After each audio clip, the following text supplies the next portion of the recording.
Selamat sore, perkenalkan nama saya Yuliani Veronica Dun, NIM 20030301114, kelas C semester 2 jurusan Sosiologi. Pada kesempatan kali ini saya akan mereview buku kedua materi tentang teori sosiologi klasik. Saya langsung pada intinya.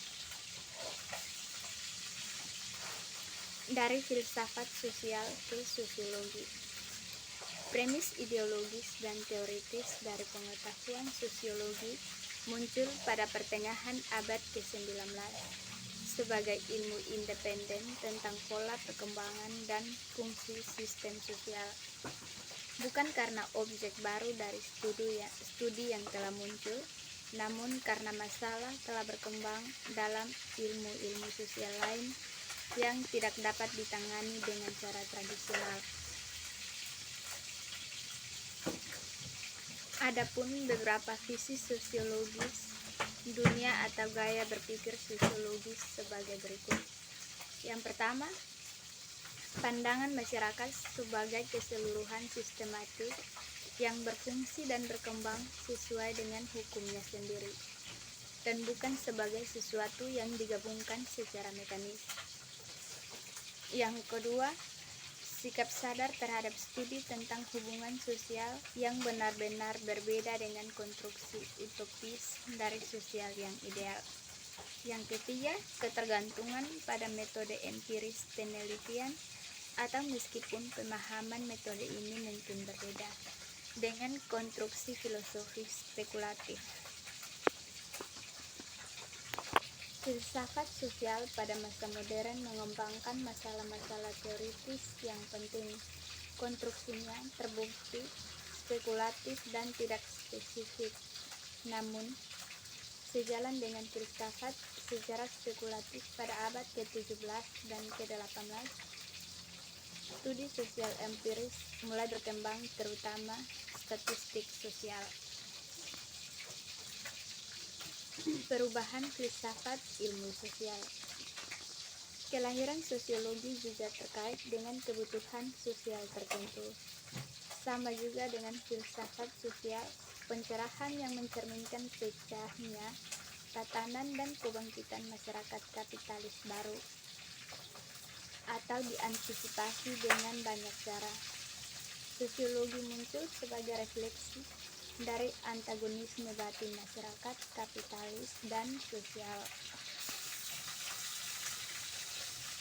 Awal abad ke-19 bukan hanya periode pertumbuhan kapitalisme yang penuh badai, tetapi juga dari tampilan jelas pertama dari kontraksi-kontraksinya.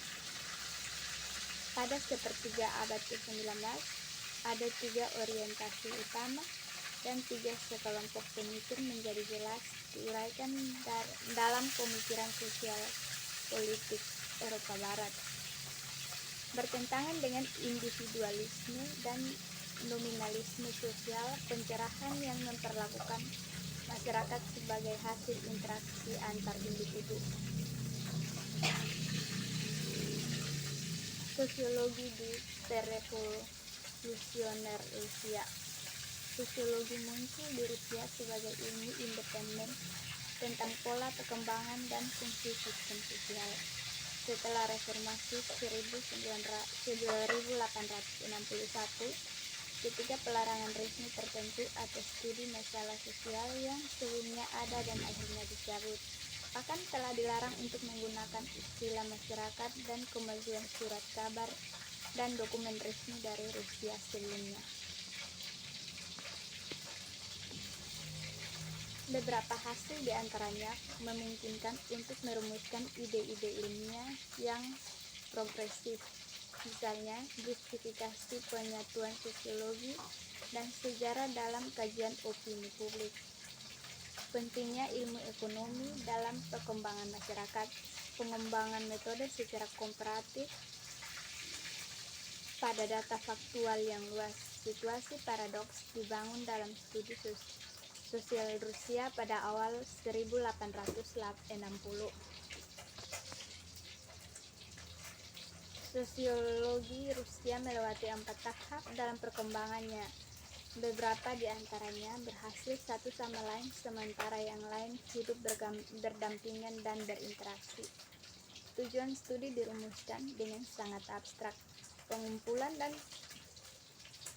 proses material dilakukan secara meteologisme dan tergesa-gesa. Dalam periode itu, sosiologi Rusia diwakili secara keseluruhan oleh kelompok positif yang bersaing, yaitu naturalisme, determinisme, psikologi, dan sosiologisme. Sekian dan terima kasih.